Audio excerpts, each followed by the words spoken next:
हरि तो।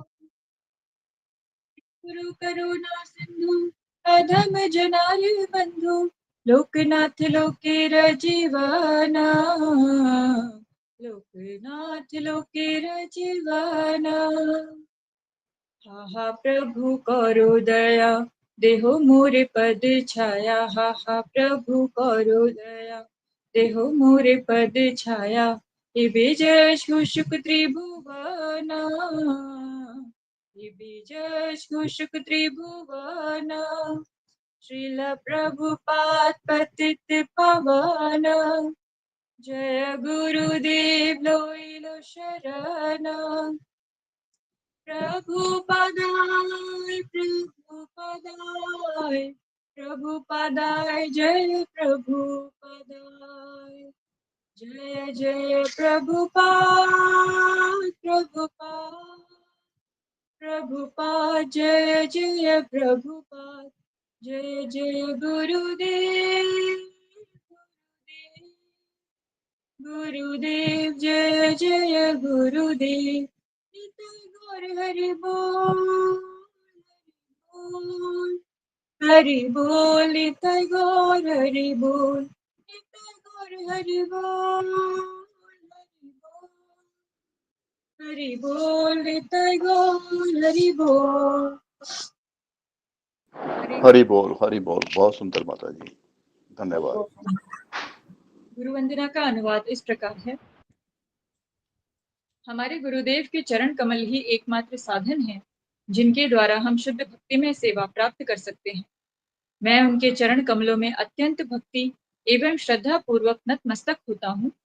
उनकी कृपा से जीव भौतिक क्लेशों के महासागर को पार कर सकता है तथा कृष्ण की कृपा प्राप्त कर सकता है। मेरी एकमात्र इच्छा है कि उनके मुख कमल से निकले हुए शब्दों द्वारा अपनी चेतना को शुद्ध करूं। उनके चरण कमलों में अनुराग ऐसी सिद्धि है जो समस्त मनोरथों को पूर्ण करती है। वे मेरी बंद आंखों को खोलते हैं तथा मेरे हृदय में दिव्य ज्ञान भरते हैं। जन्म जन्मांतरों से वे मेरे प्रभु हैं। वे प्रेमा भक्ति प्रदान करते हैं और अविद्या का नाश करते हैं। वैदिक शास्त्र उनके चरित्र का गान करते हैं। हे गुरुदेव, हे प्रभुपाद, करुणा सिंधु तथा पतित आत्माओं के मित्र, आप सबके गुरु एवं सभी लोगों के जीवन हैं। हे गुरुदेव, मुझ पर दया कीजिए तथा मुझे अपने चरणों की छाया दीजिए। आपका यश तीनों लोकों में फैला हुआ है। हरे कृष्णा, दंडवत प्रणाम। शिला प्रभुपाद की जय। धन्यवाद माता जी। हरे कृष्णा प्रभु जी, धन्यवाद प्रणाम। सभी वैष्णव भक्तों के चरणों में मेरा सभी भक्तों के चरणों में धन्यवाद प्रणाम। 30 तारीख को हरे अन्नदायक कृष्ण काशी है। प्रभु। 30 तारीख को अन्नदायक काशी है, उस दिन व्रत रहेगा। हरे कृष्णा, सही भक्तों को यानी कि दंडवत प्रणाम माता जी। दंडवत प्रणाम माता जी। प्रभु जी 29 को है कि हरे 30 को है? 30 तारीख को। हरे कृष्णा। अच्छा, वो कैलेंडर में 29 बता रहा है। नहीं, वैष्णव कैलेंडर के मुताबिक हम चलते हैं और वैष्णव कैलेंडर के मुताबिक ठीक ठीक ठीक 30 तारीख को है जी। ठीक, तो उस दिन 64 माला करनी है। सुबह 2 बजे से लिंक ओपन रहेगा।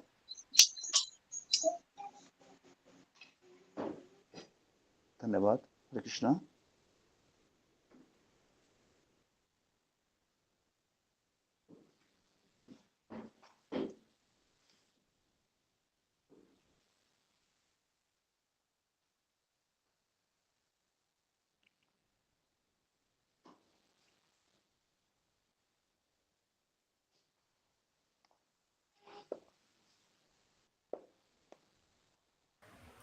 हरे कृष्णा, सभी भक्तों के चरणों में प्रणाम। धन्यवाद प्रणाम माता जी। हरे कृष्णा। कल के बारे में कुछ ब्रीफ में बताना चाहेगा कोई भक्त?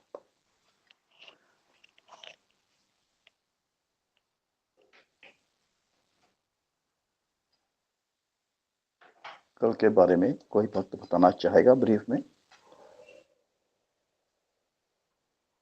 रेखा माता जी, हरे कृष्णा। रेखा कले माता जी। हरे कृष्ण प्रभु जी, दंडवत प्रणाम। धन्यवाद प्रणाम माता जी। आप ही बताइए माता जी, कोई और तो बताता नहीं।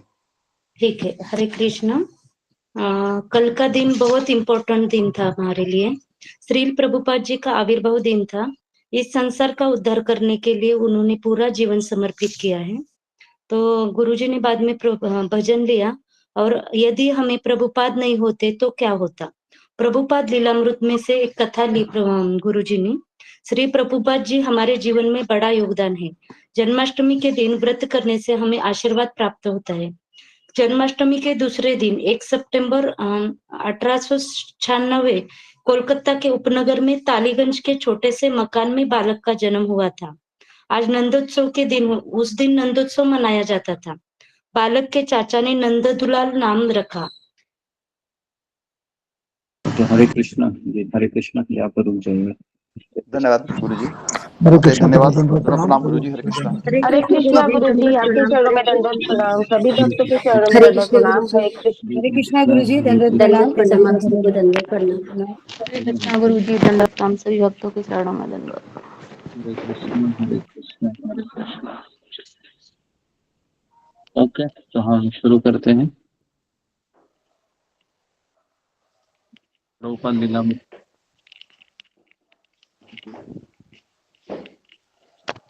ओम अज्ञानतिमिरान्धस्य ज्ञानाञ्जनशलाकया चक्षुरुन्मीलितं येन तस्मै श्रीगुरवे नमः। नमो विष्णुपादाय कृष्णप्रेष्ठाय भूतले श्रीमते भक्तिवेदांत स्वामिनिति नामिने। नमस्ते सरस्वती देवी गौरवाणी प्रचारिणे निर्विशेष शून्यवादी शक्ति देशकारिणे। हे कृष्ण करुणा सिंधु दीन बंधु जगतपते गोपेश गोपिका कांत राधा कांत नमस्तुते। तप्त कांचन गौरांगी राधे वृंदावनेश्वरी वृषभानुसुते देवी प्रणमामि हरिप्रिये। वंशाकल्पतरुभ्यश्च कृपा सिन्धुभ्यैव च पतितानां पावनेभ्यो वैष्णवेभ्यो नमो नमः। श्री कृष्ण चैतन्य प्रभु नित्यानंद श्री अद्वैत गदाधर श्रीवासादि गौर भक्तवृंद। हरे कृष्णा कृष्ण कृष्णा हरे हरे, हरे राम राम राम हरे हरे। ओके, हरे कृष्णा। तो सबका स्वागत है हरे कृष्णा गुरु जी, दंडवत प्रणाम। हरे श्री कृष्णा प्रभुपाद के लीलामृत में। हरे कृष्णा गुरु जी, दंडवत प्रणाम। हरे हरे कृष्ण, कृष्णा गुरु जी, दंडवत हरे प्रणाम, कृष्ण, सब वैष्णव भक्तों के चरणों में मेरा दंडवत। हरे कृष्णा, हरे जनों को दंडवत प्रणाम। हरे कृष्ण। गुरु जी हरे कृष्ण। 30 तारीख को एकादशी है, अन्नदा एकादशी। परसों। हरे कृष्णा प्रभु जी एकादशी कब है? 30 तारीख को, परसों। हरे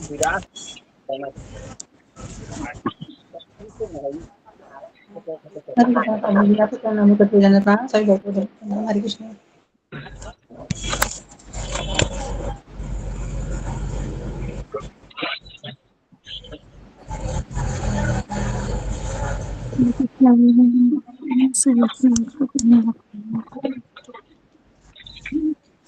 हरे कृष्ण गुरु जी, दंडवत प्रणाम। सभी भक्तों के चरणों में दंडवत प्रणाम।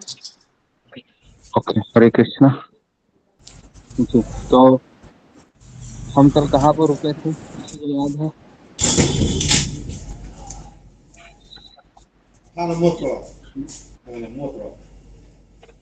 जलदूत नाम के जहाज पे से जा रहे थे वो, वहां। ओके जी, तो वहां से हम शुरू करते हैं आज।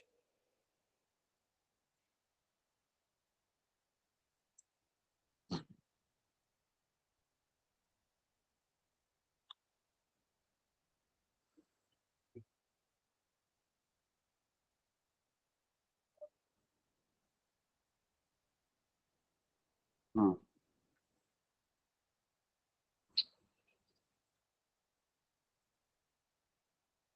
करण 14।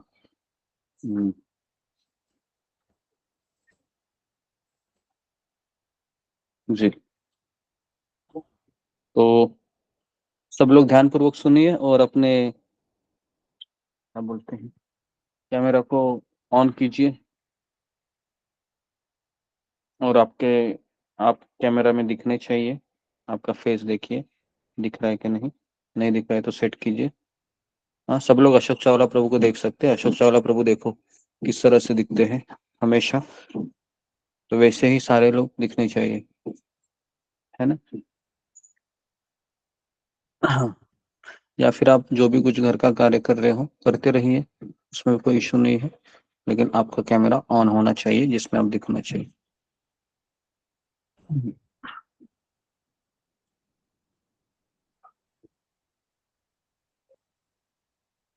तो कल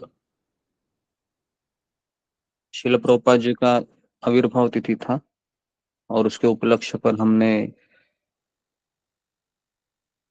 कल 1.5 घंटा कथा की और सुबह 1.5 घंटा कथा की और शाम को 1.5 घंटा कथा की। तो 3 घंटा का प्रवचन कल हुआ, पता नहीं रिकॉर्डिंग हुआ कि नहीं हुआ, पिछले 2-3 दिन से रिकॉर्डिंग नहीं हो रहा है, तो अभी रिकॉर्डिंग हो रहा है। कल हुआ था तो कुछ। ओके, कल हुआ था जी। तो जी, तो ये प्रभुपाद का जो लीलामृत हम आपको सुना रहे हैं ये शॉर्ट में, तो इसका कल भी लेक्चर होगा और 2 दिन होगा। मैं चाहता हूँ कि आप शिल प्रभुपाद जी के बारे में इस तरह से जाने कि जितना आप भगवान कृष्ण के बारे में भी इतना नहीं जानते हैं। तो अगर आपको कृष्ण को प्राप्त करना है तो हमें पहले प्रभुपाद चेतना, प्रभुपाद भावना भावित होना होगा। सब लोग इस चीज को लिखिए। अगर हमको कृष्ण भावना भावित होना है तो उसके पहले हमें शिल प्रभुपाद भावना भावित होना होगा। इस स्टेटमेंट को सब लोग लिखिए। अगर आप कृष्ण भावना भावित होना चाहते हैं तो इसके पहले आपको प्रभुपाद भावना भावित होना होगा। और इस स्टेटमेंट को आप ऐसे डीपी में लगाइए या कहीं तो ऐसी जगह लगाइए ताकि आप इस चीज को समझे कि मुझे कृष्ण भावना भावित में तभी बन सकता हूँ जब मैं प्रभुपाद भावना भावित बनूंगा। अगर आप प्रभुपाद भावना भावित नहीं बनते हैं तो आप कृष्ण भावना भावित नहीं बन सकते, क्योंकि जो एनर्जी है, जो इंस्पिरेशन है,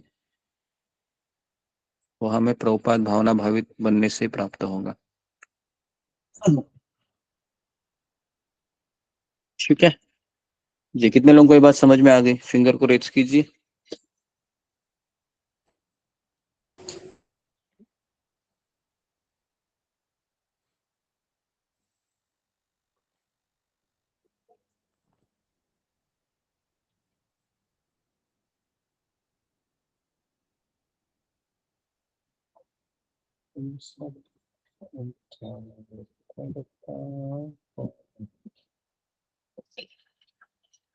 जी, गुरु जी के चरणों में दंडवत प्रणाम, सभी भक्तों के चरणों में दंडवत प्रणाम। तो ध्यान पूर्वक सुनिए इस बात को कि शिल प्रभुपाद जी ने बहुत संघर्ष किया है, बहुत संघर्ष किया है कृष्ण को प्राप्त करने के लिए नहीं, कृष्ण देने के लिए। वापस कह रहा हूं मैं, शिल प्रभुपाद ने बहुत संघर्ष किया है कृष्ण प्राप्ति करने के लिए नहीं, कृष्ण दूसरों को देने के लिए। आपने इस संसार में से कई लोग देखे होंगे जो दूसरों को पैसे की मदद करते हैं। आपने इस संसार में से कई लोग देखे होंगे कि दूसरों को जॉब दिलाते हैं। आपने इस संसार में कई लोग देखे होंगे जो हमेशा आपकी केयर करते भी होंगे, लेकिन आपने ऐसा व्यक्ति जिंदगी में नहीं देख दिया होगा जो अपने वास्तविक घर में दूसरों को ले जाने के लिए अविरत परिश्रम कर रहा हो। इस स्टेटमेंट को आप हमेशा समझिए जो मैंने अभी कहा, तब आपको पता चलेगा कि प्रभुपाद का हमारे जीवन में कितना बड़ा स्थान है।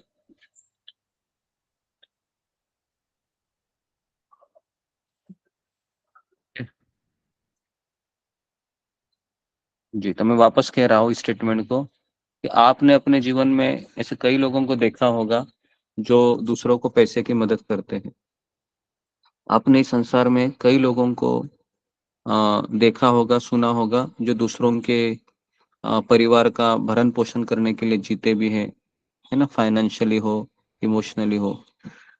या आपने ऐसे भी लोग देखे होंगे कि जब भी किसी को उसकी जरूरत होती है, इमोशनली हो या फिर अ, सामाजिक तरीके से हो या फिर व्यवहारिक तरीके से हो, है ना, मदद करते हैं।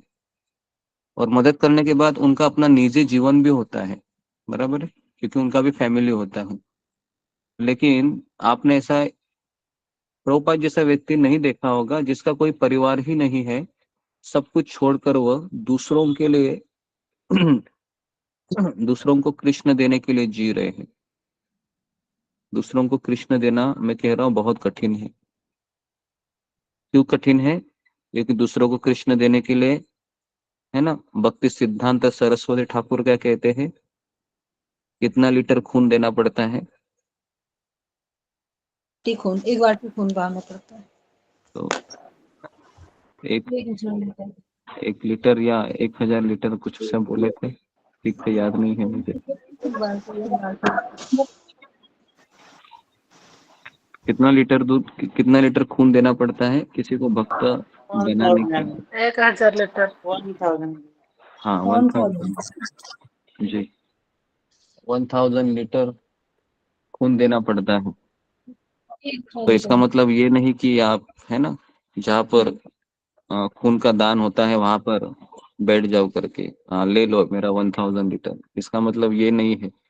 इसका मतलब ये है कि आपको उनके पीछे दिन रात लगना पड़ता है ताकि वो भक्ति करे, है ना। भक्ति में लाने के लिए इतना होता है, और भक्ति में किसी को टिका के रखना है तो कितना लीटर खून लगेगा, कल्पना कीजिए अभी। आई बात समझ में? भक्ति को लाने के लिए 1000 लीटर खून लगता है, तो भक्ति में टिका के रखने के लिए कितना खून लगता हो? आवाज में तो बहुत, है ना, बहुत बहुत खून पसीना बहाना पड़ता है, आसान नहीं होता है।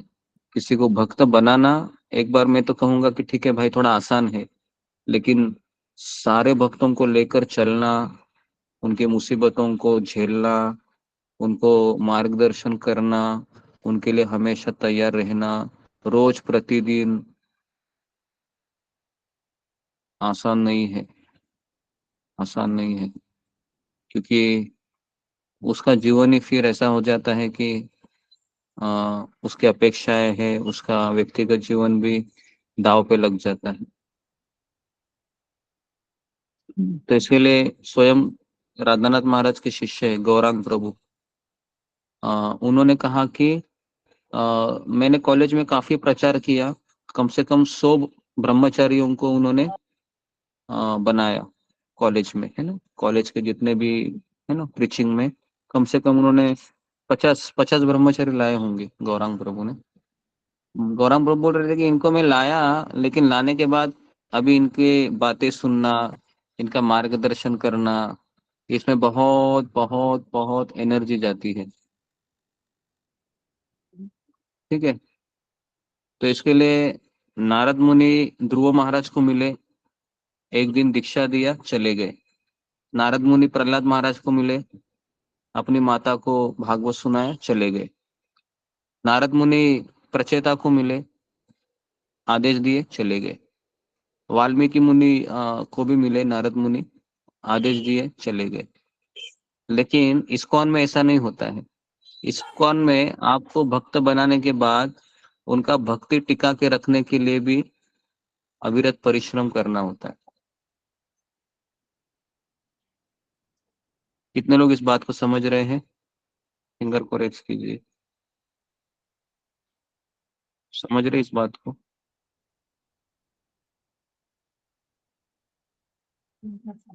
जी,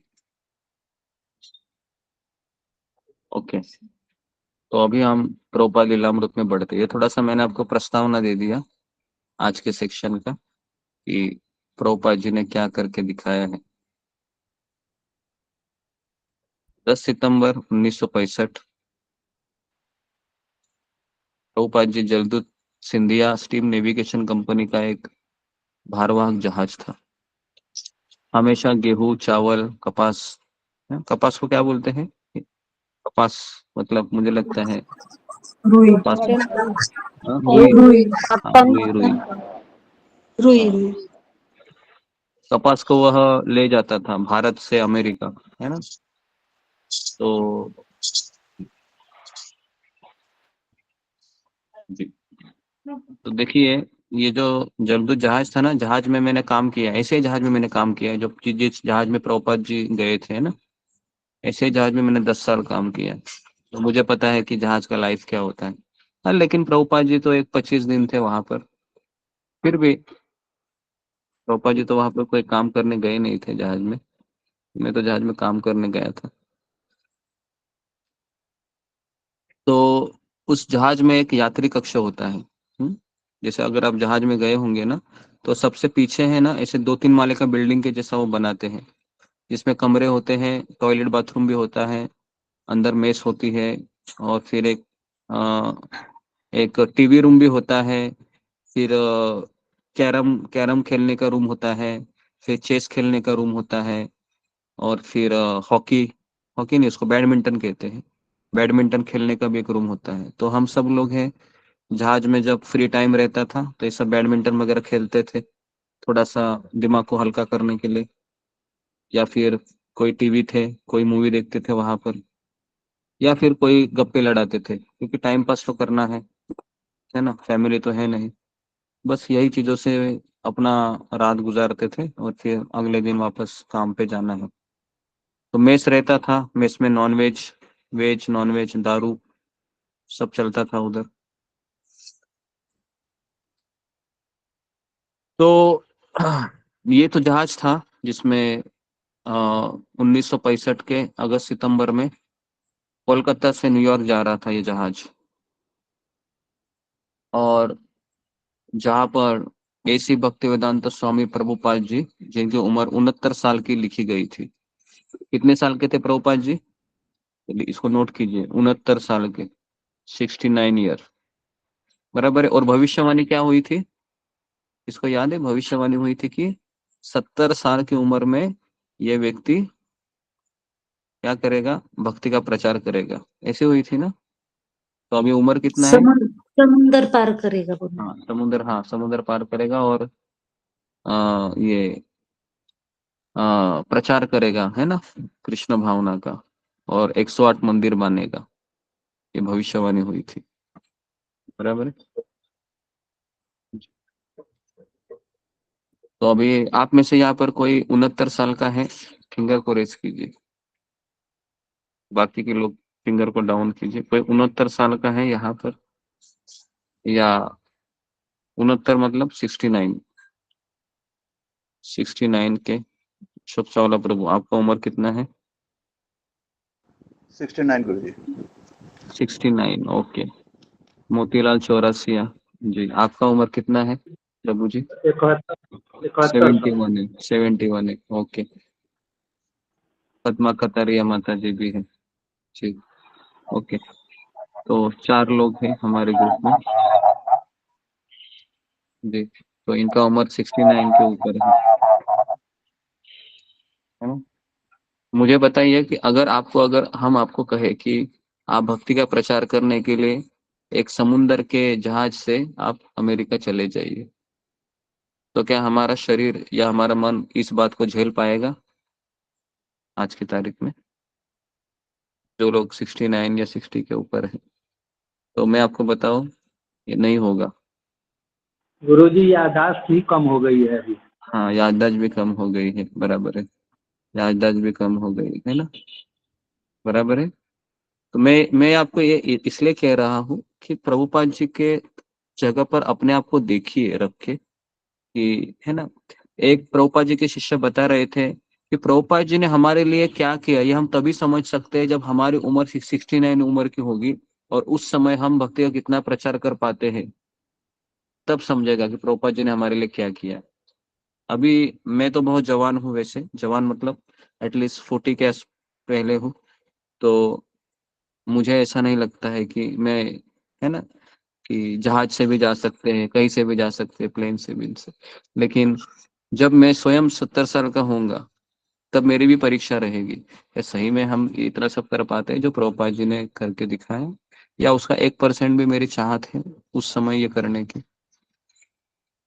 ठीक है, 69 साल की लिखी थी। और प्रभुपाद के लिए वहां पर भोजन की व्यवस्था फ्री में थी और उनको फ्री जहाज में टिकट दिया गया था। सबको समझ में आ रहा है? ओके।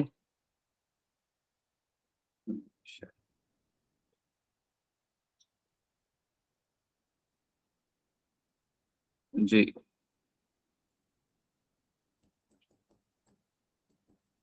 ओके। तो सब लोग लिखिए 13 अगस्त को सवेरे 9 बजे जहाज का कैप्टन पंड्या प्रभुपाद जी से मिला और उसी समय ये है ना तय हुआ कि अभी हमको निकलना है। अभी हमको निकलना है। ठीक है, तो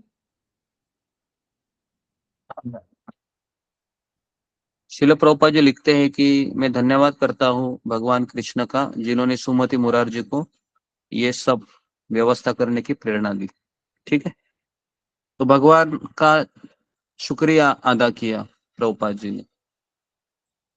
तो जहाज चल के अभी 3 दिन हो गए। इसको सब लोग अगर अच्छे से लिख पाते हैं ना तो लिखिए कि 13 अगस्त को सवेरे 9 बजे जलदूत रवाना हुआ। कहाँ से रवाना हुआ? तो कोलकाता से रवाना हुआ। और 14 अगस्त में बंगाल की खाड़ी मतलब आप समझ रहे हो कि एक जो वेस्ट बंगाल है ना, या फिर जो क्या बोलते हैं उसको, north India, south west, north और साउथ के बीच में है ना वो जो बड़ा सा समुंदर लगता है बंगाल का, उपसागर कहते हैं उसको। तो उसमें जहाज प्रवेश किया। भारी बरसात, अधिक बीमारी, प्रभुपाद का सिर चकराने लगा। समुद्र की बीमारी पता है कैसे होती है?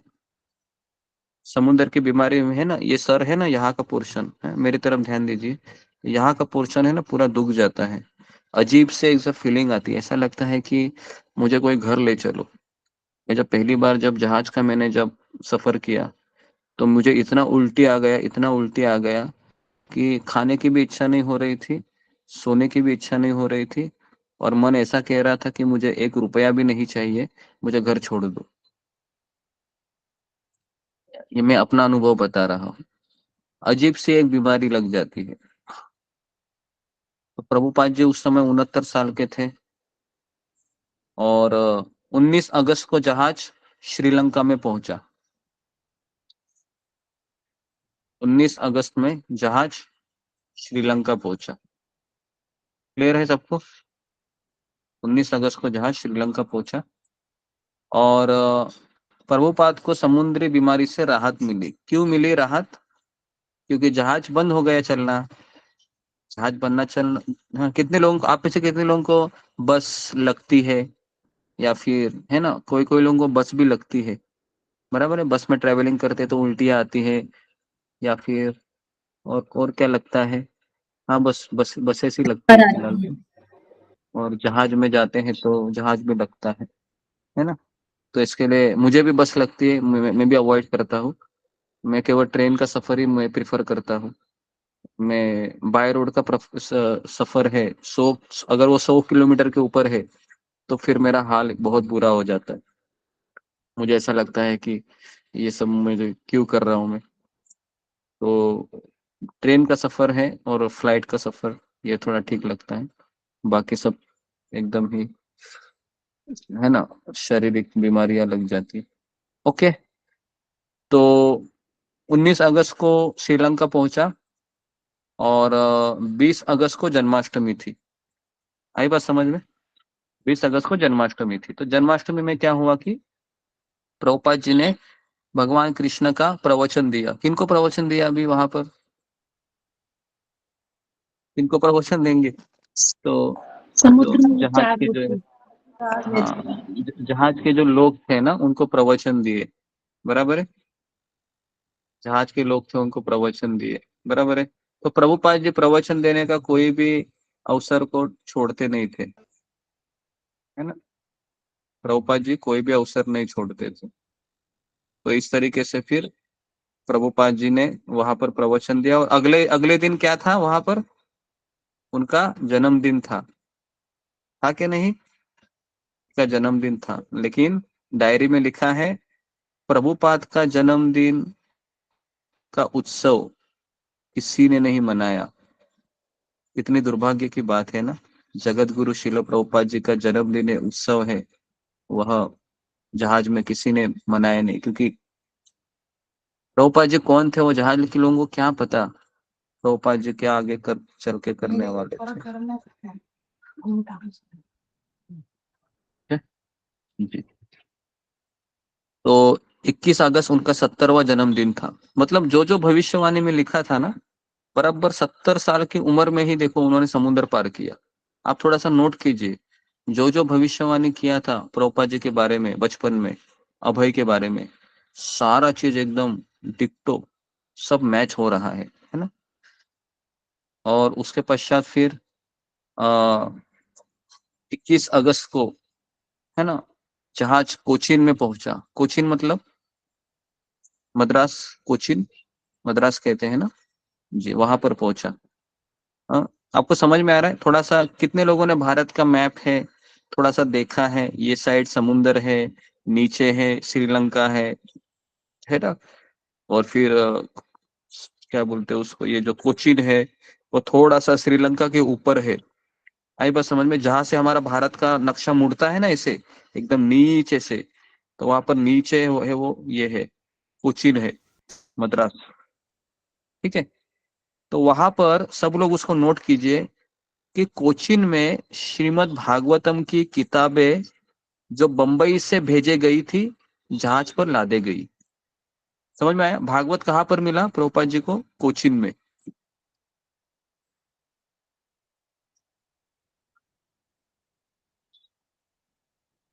ओके जी, जहाज कोचीन को मिला। प्रभुपाद ने अपने डायरी में लिखा फिर 23 अगस्त को जहाज लाल समुद्र में प्रवेश किया। लाल सागर मतलब कौन मुझे बताएगा, लाल सागर मतलब, लाल सागर मतलब जिसको हम अभी अरबी समुद्र कहते हैं। अरबी समुद्र सबको पता है ना, अरबी समुद्र, या वो भी भूल गए। कितने अरब लोगों को सागर। ज्योग्राफी में, हाँ हाँ अरब अरब, सागर, अरब ज्योग्राफी, सागर हाँ में। हाँ जी जी अरब सागर। कितने लोगों को ज्योग्राफी में अच्छे मार्क्स मिलते थे आप में से, ज्योग्राफी, फेवरेट सब्जेक्ट था आपका ज्योग्राफी। हाँ, जी, ज्योग्राफी, भूगोल, भूगोल कहते हैं ना। तो तो उसमें काफी इंटरेस्टिंग रहता है अमेरिका कहाँ है, ऑस्ट्रेलिया कहाँ है, न्यूजीलैंड कहाँ है ना। उसके पश्चात फिर अभी हम भागवतम में प्रवेश किए तो गोलोक वृंदावन कहाँ है, स्वर्गलोक कहाँ है, ध्रुवलोक कहाँ है, वैकुंठ लोक कहाँ है, बराबर है, शिव जी कहाँ रहते हैं, नीचे नरक लोक कहाँ है। ये सारा एकदम इतना जबरदस्त है नॉलेज भागवत में कि ऐसा लगता है कि इसको हम बहुत अच्छे से इसका मैप बनाए है ना। तो हमने गोलोक वृंदावन चार्ट के ऊपर 7 लेक्चर दिए हैं पिछले साल, है ना। तो उसमें हमने सारी चीजें बता दी है कि वैकुंठ कहाँ है, उसके पश्चात नीचे कितने लोग हैं, है ना, एलियन होते हैं कि नहीं, ये भी हमने बताया है। सारी चीजें डिस्कस की थी उस समय जी। ठीक है।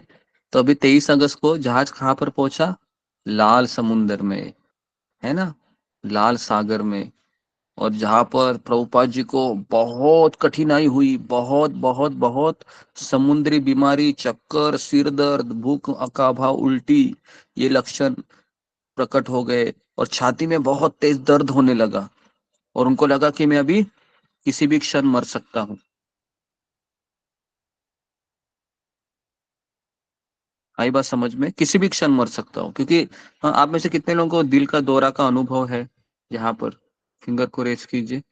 दिल का दौरा, दिल का दौरा, ऐसे छाती में एक अजीब से पेन आता है, ऐसा लगता है कि अभी मतलब ऐसे ब्लॉक ब्लॉक हो गया। एक्चुअली वो इसलिए होता है क्योंकि ब्लड सर्कुलेशन नहीं हो पाता है उस समय, है ना। हमारे एक्चुअली पूरे शरीर में ब्लड सर्कुलेशन जब तक होता है तब तक वो अटैक नहीं होता है, लेकिन ब्लड सर्कुलेशन जैसे ही रुक गया कहीं तो फिर, है ना, अटैक आने की संभावना बढ़ती है।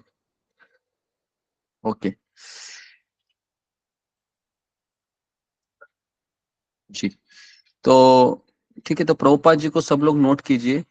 24 अगस्त को प्रभुपाद जी को दिल के दौरे पड़ गए, 2 हार्ट अटैक आ गए।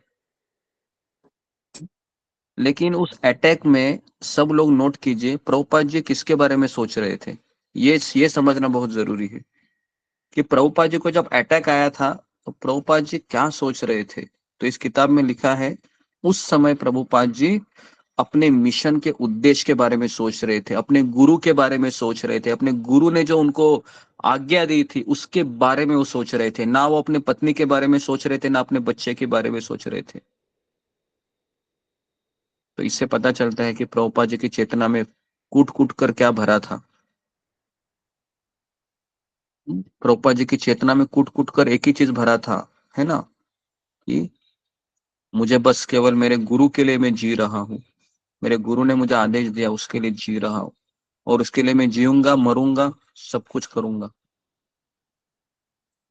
है ना।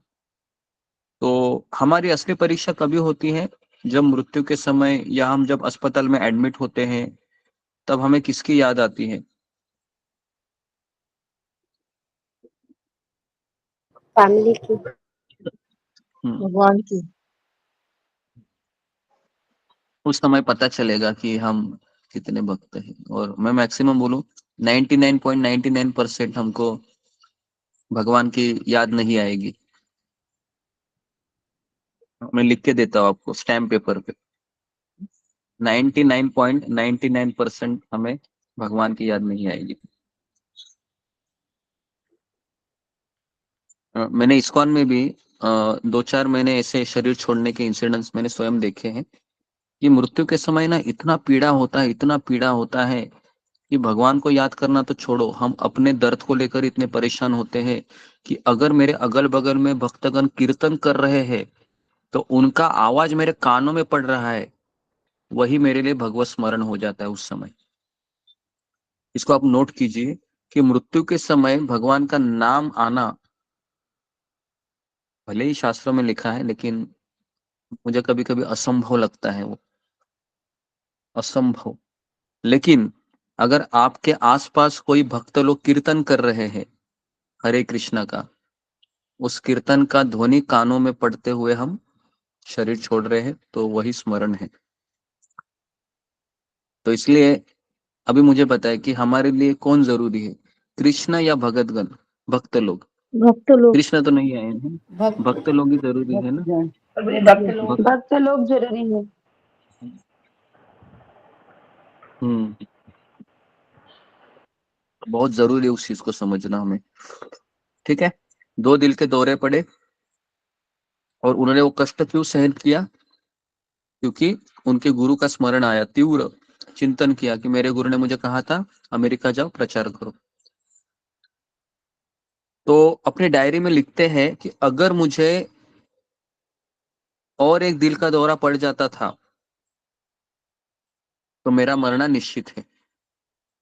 कहते कि मैं निश्चित मर जाता था, टोपा जी कहते थे मैं निश्चित मर जाता था। लेकिन दूसरे दिन मतलब 25 तारीख को प्रभुपाद ने एक स्वप्न देखा।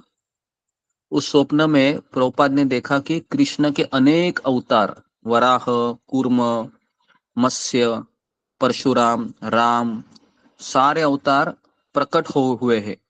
कहाँ प्रकट हुए हैं? जहाज के अंदर नहीं, जहाज के बाहर। और जहाज के बाहर वो पकड़े हुए जहाज को चारों दिशाओं में, कृष्ण के सारे अवतार। और वो सारे कृष्ण के अवतार शिल प्रभुपाद को कह रहे हैं कि भक्ति वेदांत स्वामी आप चिंता मत कीजिए, पूरे जहाज का भार हमने अपने सिर पर धारण किया है।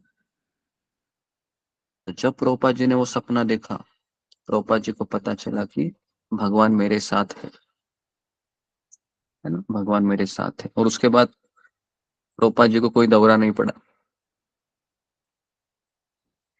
अभी ये जो इंसिडेंट जो मैंने बताया है ना, ये राधानाथ स्वामी महाराज का फेवरेट इंसिडेंट है। राधानाथ महाराज जब इस चीज को बताते हैं ना, तो ऐसा लगता है कि वो जहाज का चित्र सामने खड़ा होता है। ऐसा लगता है कि मानो मैं जहाज में हूँ, वो सब देख पा रहा हूं।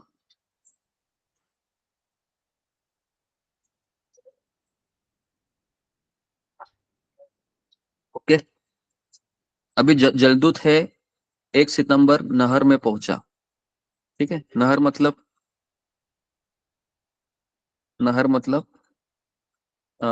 जो पोर्ट सईद। नहर का अर्थ है कि जो अफगानिस्तान का जो है ना, सुएज ऑफ कनाल है।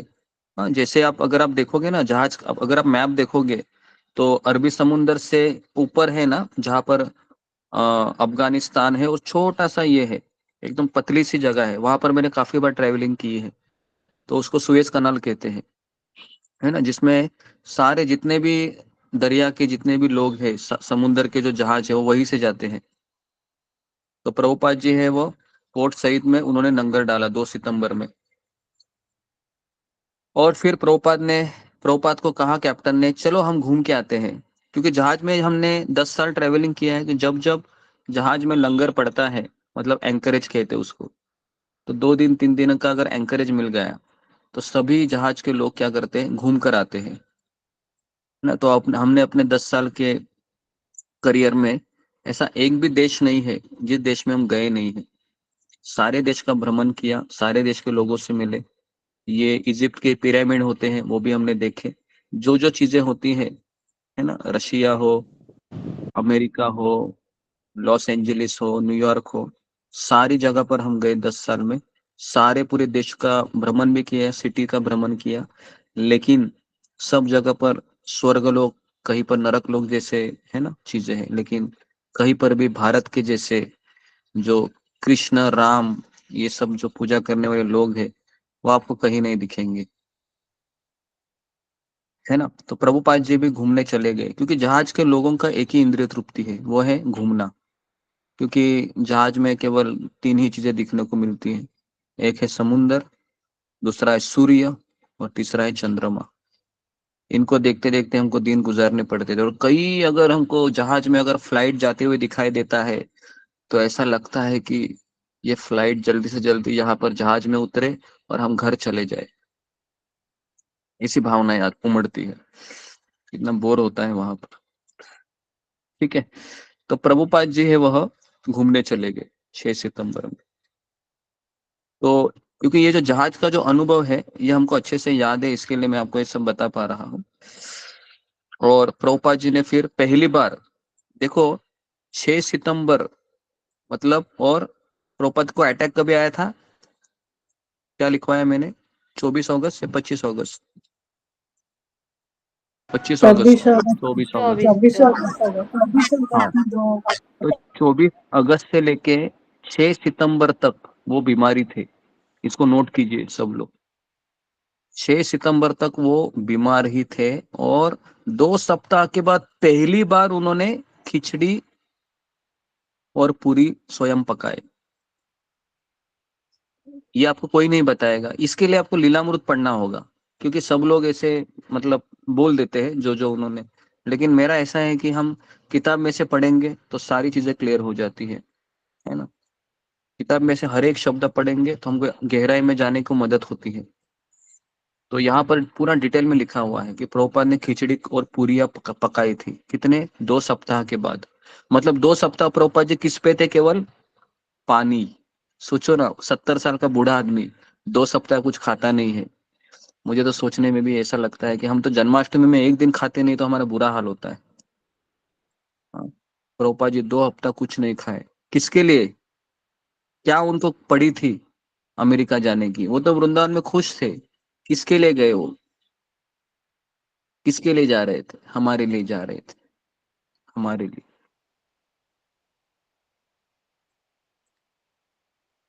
तो उन्होंने अपने डायरी में लिखा कि मैंने पहली बार खिचड़ी खाई और मैंने पूरियां खाई, तो मुझे धीरे धीरे शक्ति प्राप्त हो रही थी। ठीक है, 9 सितंबर, अभी 3 दिन के बाद 9 सितंबर में सुबह 4 बजे जहाज अटलांटिक महासागर में पहुंचा। अटलांटिक महासागर मतलब आप समझ में आ रहा है ना जहाज किस मार्ग से जा रहा है? हाँ, जहाज अरबी समुद्र से होके फिर आगे निकल के फिर अफ्रीका के उस रूट से जाके फिर वह अटलांटिक महासागर में प्रवेश किया। और फिर प्रभुपाद जी नियमित रूप से भोजन कर रहे थे और जहाज की गति कुछ टेढ़ी मेढ़ी हो गई थी, हल्का सा सिर दर्द हो रहा था, किंतु प्रभुपाद जी का वहां पर एक ही प्रभुपाद जी को शक्ति मिल रही थी। कहाँ से शक्ति मिल रही थी? तो प्रभुपाद जी लिखते हैं कि मैं भगवान गोविंद, गोपीनाथ, राधा दामोदर, राधा मदन मोहन इनको याद कर रहा था और चैतन्य चरितामृत में चैतन्य महाप्रभु की लीलाओं को पढ़ते थे। अभी बताइए कि अगर हम बीमार होते हैं तो क्या हमारा ध्यान यहाँ पर हो सकता है कि हम वृंदावन को याद करें, हम कृष्ण को याद करें, है ना? नहीं हो सकता है। आप कोशिश करके देखिए, जब आप 102 101 डिग्री का बुखार आ गया है आपको, मान लो, और देखो आप फिर उस समय किसकी याद आती है आपको? और आपको भागवत पढ़ने की भी इच्छा होती है कि देखिए चैतन्य चरितामृत पढ़ने की इच्छा, लेकिन प्रभुपाद जी उस समय भी इन्हीं चीजों का सहारा लिए। मुसीबतों में हम किसका सहारा लेते हैं ये तय करता है कि हम कितने भक्त हैं। मुसीबत में हम हमेशा परिवार का ही सहारा लेते हैं, है ना? परिवार। लेकिन भागवत में परिवार को क्या कहा गया है? They are infallible soldier. Infallible को क्या कहते हैं हिंदी में? इनफेलेबल सोल्जर, मतलब ये ऐसे ऐसे सैनिक है जो आपके लिए कुछ नहीं कर सकते हैं। मान लो आपकी मृत्यु हो रही है तो ये लोग क्या करेंगे आपके लिए? करेंगे? यमराज को यमराज को बोलेंगे, यमराज जी ये मेरा पति है, इसको तुम लेके नहीं जाने का, देखो मैं तुमको 1 करोड़ रुपए देती हूँ, है ना? करेंसी रहेगी यमराज की, उसमें कन्वर्ट कर लेना। क्या बोल सकते हैं आप? कुछ नहीं बोल सकते, है ना? तो इस तरीके से प्रभुपाद जी कभी कभी जहाज के छत पर जाते थे और आकाश और समुन्दर की ओर देखते हुए चैतन्य चरितामृत, वृंदावन धाम और अपने आध्यात्मिक गुरु के आदेश के विषय में सोचा करते थे। देखिए हमारी सोच क्या है ना, इस पे डिपेंड करता है, क्योंकि देखो हम तो बिना सोचे हम एक पल भी रह सकते हैं क्या? बिना सोचे मान लो कि मैं सोचता हूँ कि मुझे दिमाग मेरा परेशान हो रहा है, मैं चद्दर लेके सो जाता हूँ। ठीक है, आप चद्दर लेके सो भी गए, लेकिन क्या आपका मन बिना सोचे रह सकता है? नहीं रह सकता। तो इसके लिए सोच को तो हम रोक नहीं सकते, तो इसके लिए हमारी सोच को केवल हम दिशा दे सकते हैं। प्रभुपाद जी ने वही किया। प्रभुपाद जी ने अपना सोच को चैतन्य चरितामृत और अपने गुरु के आदेश में लगाया। और एक बार प्रभुपाद जी को पूछा गया, प्रभुपाद जी आपको अपने पत्नी की, बेटी की कभी याद आती है?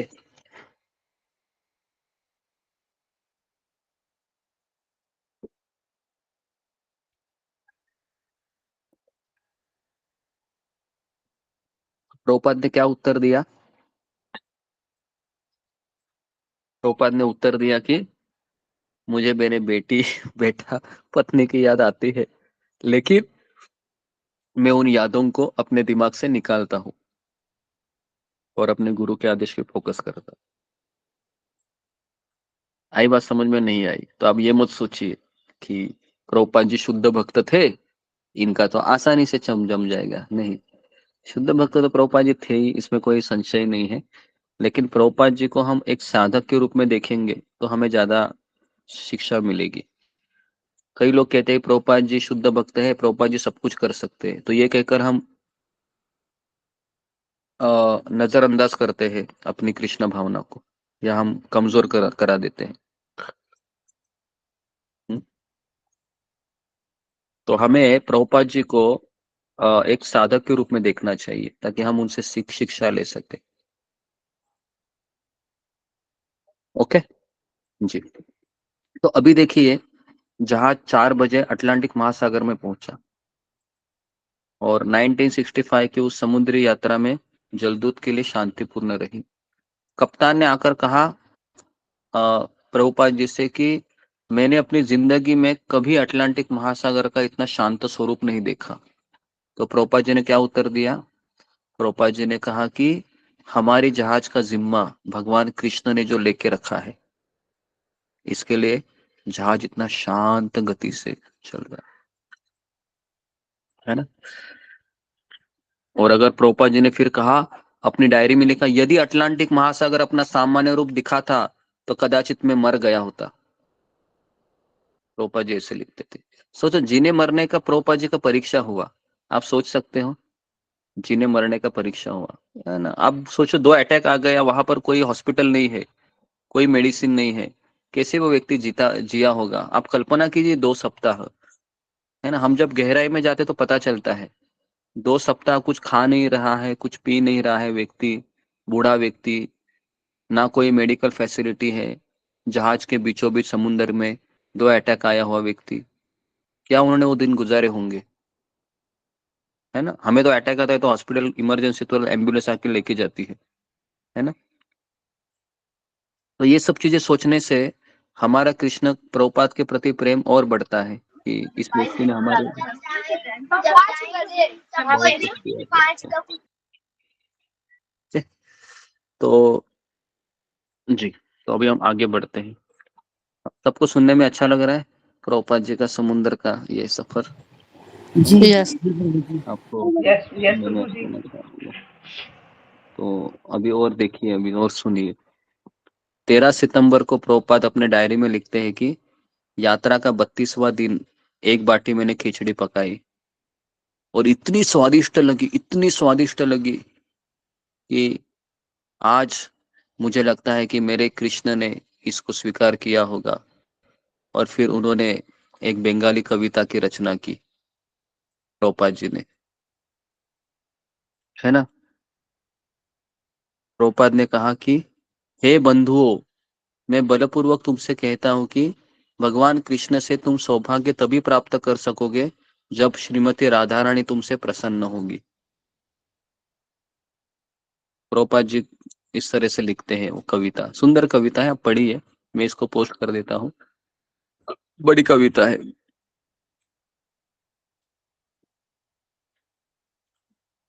और फिर प्रभुपाद जी लिखते हैं कि 17 सितंबर 1965 को ठीक शाम को 5:30 बजे, सुबह 5:30 बजे बोस्टन में जहाज पहुंचा, अमेरिका में।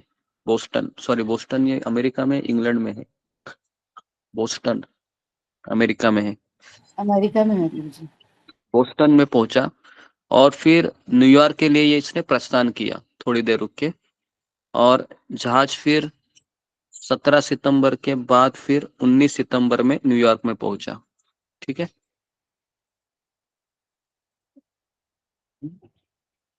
पहुंचा और वहां पर उन्होंने कविता लिखी। उस कविता में उन्होंने ये लिखा कि हे मेरे भगवान कृष्ण, आपने इस तुच्छ प्राणी पर इतने दयालु है कि मुझे नहीं पता कि आपने मुझे यहाँ क्यों लाया है और आप मेरे साथ क्या करने वाले हो। मुझ में ना तो भक्ति है ना ज्ञान है, मुझे भक्ति वेदांत उपाधि दी गई है ना। और आपकी कृपा से ही, है ना, सब कुछ होने वाला है। मैं आपके हाथों की कठपुतली के समान है। यदि आप मुझे यहाँ नचाने के लिए लाए हो तो मुझे जितना चाहिए नचाइए। तो प्रभुपाद का ये जो कविता है ना, जो उन्होंने अमेरिका में पहुंचने के पश्चात लिखा, बहुत सुंदर ये कविता है। इस कविता में पता चलता है कि प्रभुपाद जी का भाव क्या है हृदय का। एक भक्त बता रहे थे कि प्रभुपाद जी प्रेम स्तर के ऊपर एक भाव होता है ना। जैसे हम भक्ति रसामृत में पढ़ते हैं कि साधु संग, भजन क्रिया, अनर्थ निवृत्ति, निष्ठा, रुचि, भाव, आसक्ति, प्रेम। प्रेम के ऊपर का स्टेज है करुणा, है ना। तो जब प्रेम एकदम एकदम गाढ़ा हो जाता है ना, तो करुणा आ जाती है। इतनी करुणा की उसके लिए व्यक्ति वो कुछ भी करने के लिए तैयार हो जाता है। तो प्रभुपाद जी उस स्तर के भक्त थे, प्रेम स्तर के भी ऊपर करुणा। और प्रभुपाद जी के ऊपर इतना भी उनके शिष्य प्रेम करते हैं कि उन्होंने जो यूज किया हुआ सॉक्स है, उन्होंने जो यूज किया हुआ माचिस की तिल्ली है, उन्होंने यूज किया हुआ कोई लोटा है उसको उन्होंने म्यूजियम बना दिया है वृंदावन में। आप इमेजिन कर सकते हैं कितना प्रेम करते हैं ये प्रभुपाद जी से। उन्होंने यूज किया हुआ टॉवेल, उन्होंने यूज किया हुआ गमछा, यूज किए हुए चद्दर, आज इतने साल हो गए फिर भी आप देखोगे वो सब वैसे के वैसे प्रिजर्व करके रखा है वृंदावन में।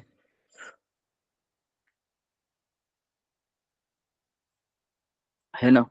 और मैं आपको बताऊं, इस्कॉन में लोग शिल प्रभुपाद जी के बारे में इतने मोहित है कि वो भगवान कृष्ण की भी इतनी आराधना नहीं करते जितनी प्रभुपाद जी की करते।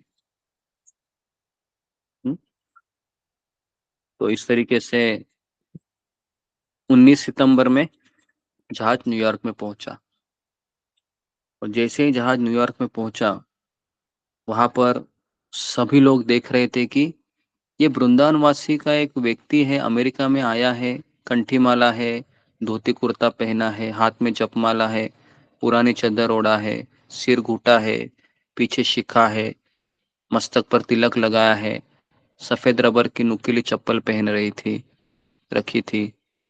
और जो उन्होंने सपना देखा था ना, पापा जी कहते थे मैं भारत में सपना देखा करता था कि मैं अमेरिका पहुंच गया हूं। तो प्रोपा जी कहते थे कि आज मेरा सपना सच हुआ। तो मैं वापस कह रहा हूँ, लोगों को सपने देखने की आदत होनी चाहिए, लेकिन सपने कोई भौतिक सपने मत देखिए, आध्यात्मिक सपने देखिए ताकि वो पूरी पूरी होती है। हाँ, अगर आप सपने नहीं देखेंगे तो पूरी नहीं होंगे।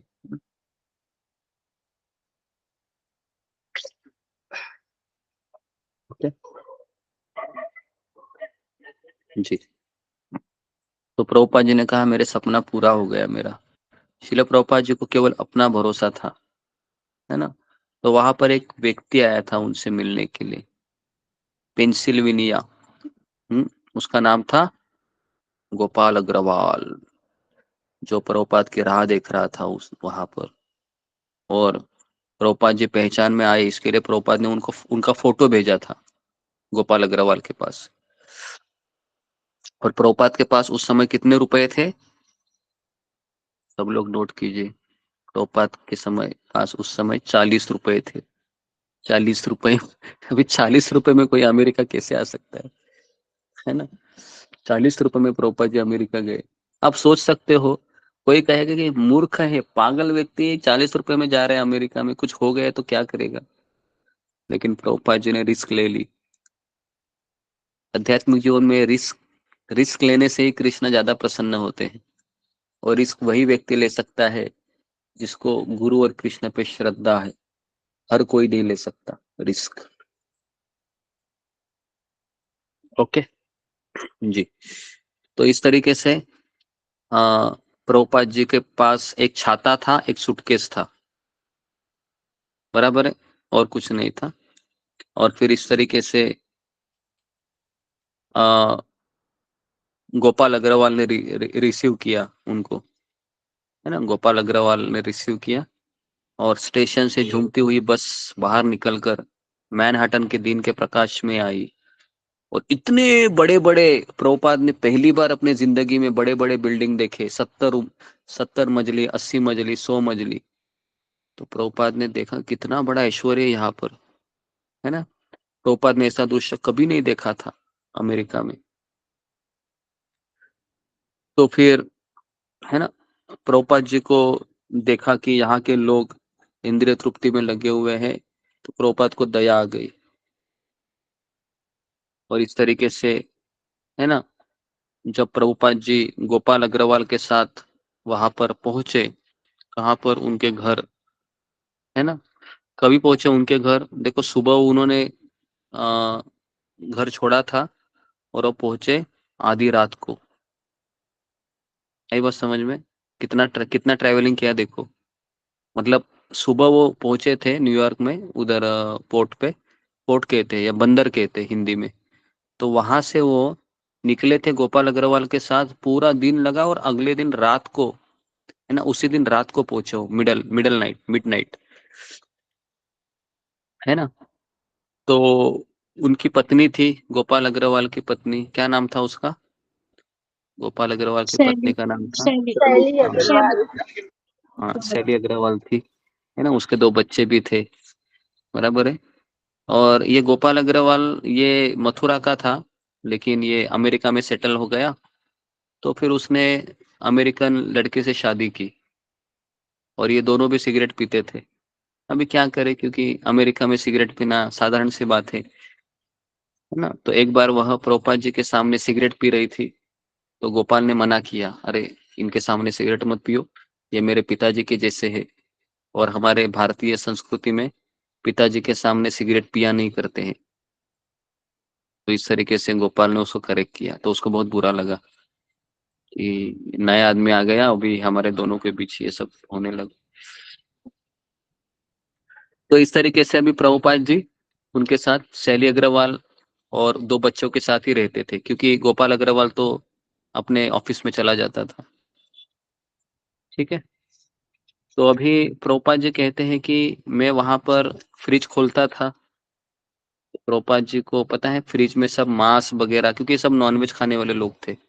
गोपाल अग्रवाल भले ही मथुरा का था, लेकिन नॉनवेज खाता था, है ना। तो और प्रभुपाद जी शाकाहारी थे। तो जब भी प्रभुपाद जी कुछ लेने के लिए, है ना, टमाटर हो या फिर, है ना, या फिर पुदीना हो, ये लेने के लिए फ्रिज खोलते थे, तो प्रभुपाद जी हमेशा देखते थे कि यहाँ पर चिकन मटन सब फ्रिज में रखा हुआ था ना। जी, तो प्रभुपाद जी वहां पर बोले क्या, ये क्या हो रहा है कृष्ण मेरे साथ, मैं यहाँ पर अमेरिका क्यों आया हूँ, ये सब देखने के लिए आया हूँ। प्रभुपाद जी ने ऐसा नहीं कहा। प्रभुपाद जी को पता था कि मैं प्रचार कर रहा हूँ, तो ये सब चीजें मेरे साथ होगी, है ना। प्रभुपाद जी ने वहां से फिर अपने चीजें निकाली, और फिर उसको वॉश किया, और रसोई घर में प्रभुपाद जी अपना खाना बनाते थे, अपने हाथों से चपातियां बनाते थे, और 2 घंटे भोजन बनाने में लगाते थे। तब श्रीमती अग्रवाल अपने घर में कामकाज और बच्चों की देखभाल में लगी रहती। 11:30 बजे प्रसाद ग्रहण करते थे। तो हमें दोपहर का खाना कब खाना चाहिए, 12 बजे 11:30 बजे के आसपास खा लेना चाहिए। शैली कहते थे कि मैं प्रभुपाद जी इतना अच्छा भोजन बनाते थे, इतना अच्छा भोजन बनाते थे कि मैं उस भोजन की दीवानी बन गई थी। शैली अग्रवाल कहती, मुझे उनका खाना बहुत अच्छा लगता था। सोचो ना, एक शुद्ध भक्त खाना बना रहा है ना। मैं तो कहता हूँ कि शैली अग्रवाल का नसीब इतना बड़ा था कि ऐसा नसीब तो प्रभुपाद के शिष्यों को भी हजम नहीं हुआ, बराबर है। प्रभुपाद के शिष्यों ने थोड़ी खाया होगा प्रभुपाद जी के बनाया हुआ खाना, लेकिन उस शैली अग्रवाल ने खा लिया, जो एक, है ना, नशा करने वाली औरत थी, मांस खाने वाली औरत थी, बराबर है। तो ये सब चीजें हैं, हमको पता चलता है कि शैली अग्रवाल का कितना सौभाग्य था कि उनके साथ प्रभुपाद जी 1 महीना रहे। 1 महीना रहे प्रभुपाद जी, है ना, 1 महीना। हमको तो उनके एक एक मिनट के भी दर्शन नहीं हुए हैं, बराबर है, हम सबको। लेकिन उनको प्रभुपाद जी ने 1 साल, सॉरी 1 महीना उनको खाना बनाया के खिलाया, सोचो ना, है ना। उनके बच्चे थे, एक बच्चे का नाम था पामेला, और दूसरे का नाम था ब्रिज। ऐसे 2, एक लड़का एक लड़की थी, है ना। सोचो, तो प्रभुपाद जी ने उनको प्रचार किया क्या? प्रभुपाद जी ने उनको प्रचार नहीं किया। कौन मुझे बताएगा प्रभुपाद जी ने उनको प्रचार क्यों नहीं किया? ये समझना बहुत जरूरी है यहाँ पर कि प्रभुपाद जी ने उनको प्रचार क्यों नहीं किया। प्रभुपाद जी वहां पर प्रचार करने ही आए थे, लेकिन थोड़ा सा आप दिमाग लगाइए। प्रभुपाद जी का जो पहला घर था, वहां पर प्रभुपाद जी ने कृष्ण का एक भी वाक्य किसी को बताया नहीं, क्यों? ये सोचने जैसी बात है, बताइए जी। घनश्याम दास,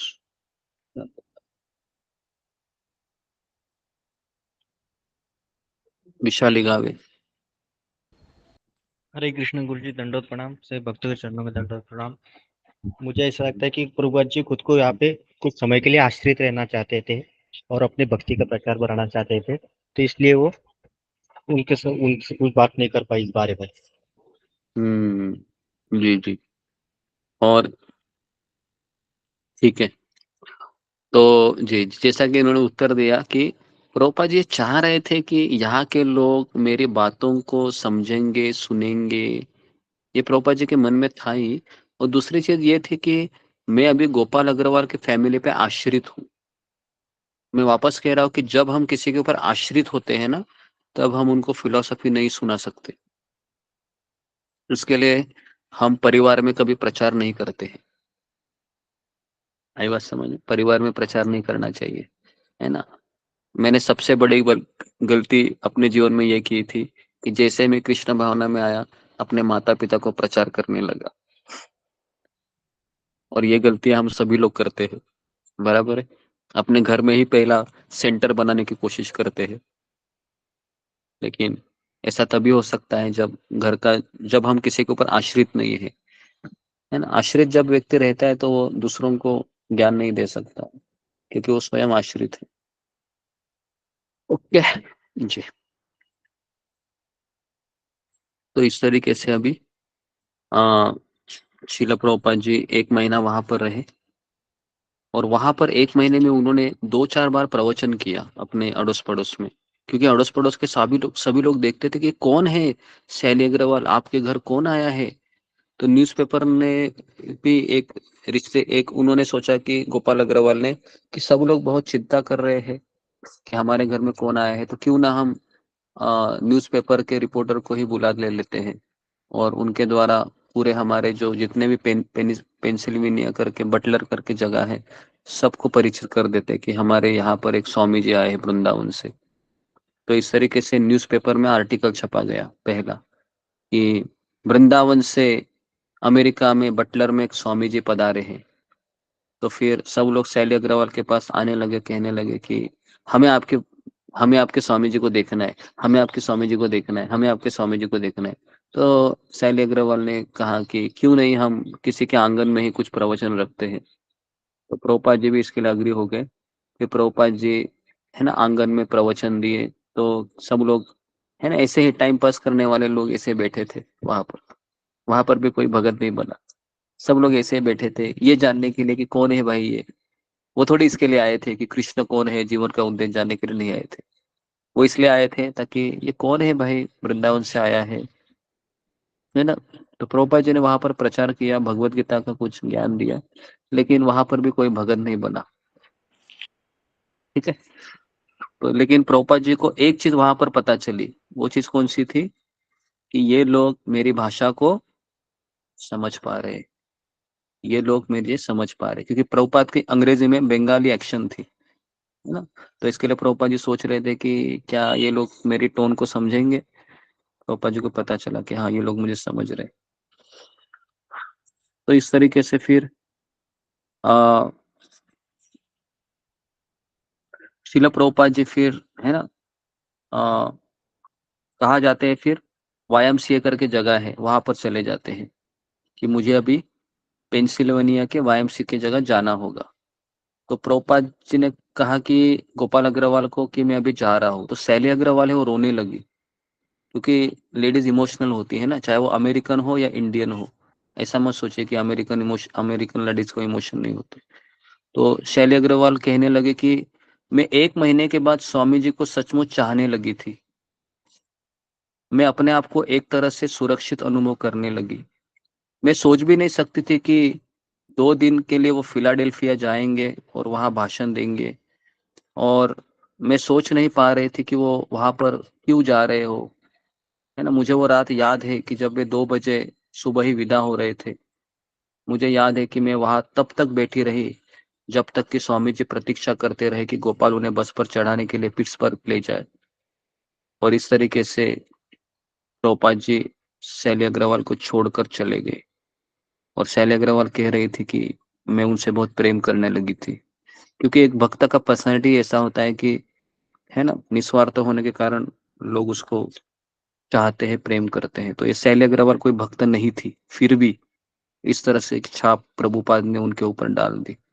और यही शैली अग्रवाल गोपाल अग्रवाल 30 साल के पश्चात 40 साल के पश्चात प्रभुपाद जी के बारे में बताते हैं, है ना। उनका एक इंटरव्यू भी है, अगर आप यूट्यूब में देख सकते हो। तो शैली अग्रवाल बहुत बूढ़ी है, गोपाल अग्रवाल भी बहुत बूढ़ा है, दोनों के बाल बहुत पके हुए 80 ईयर के हैं अभी वो, है ना। उनका मुलाकात यूट्यूब में है, अगर आप पढ़ना चाहते हो, सुनना चाहते हो, तो आप सर्च मारिए शैली अग्रवाल और गोपाल अग्रवाल प्रभुपाद के बारे में बताते हैं ऐसे। तो आपको वो वीडियो भी आपको बहुत अच्छा लगेगा, या मैं ही उस वीडियो को डाल देता हूँ, तो आप उसको सुनिए। ठीक है, ओके। तो और सुनना चाहेंगे नेक्स्ट चैप्टर? ओके, तो जी, तो आपको कृष्ण कथा सुनने में ज्यादा आनंद आता है या प्रभुपाद के बारे में सुनने में ज्यादा आनंद आता है? प्रभुपाद प्रभुपाद जी के बारे में ज्यादा आनंद आता है। जी, मैं भी यही चाह रहा था कि आपको उसमें ही आनंद आ जाए ज्यादा, प्रभुपाद जी के बारे में। जी, तो सुनिए अभी।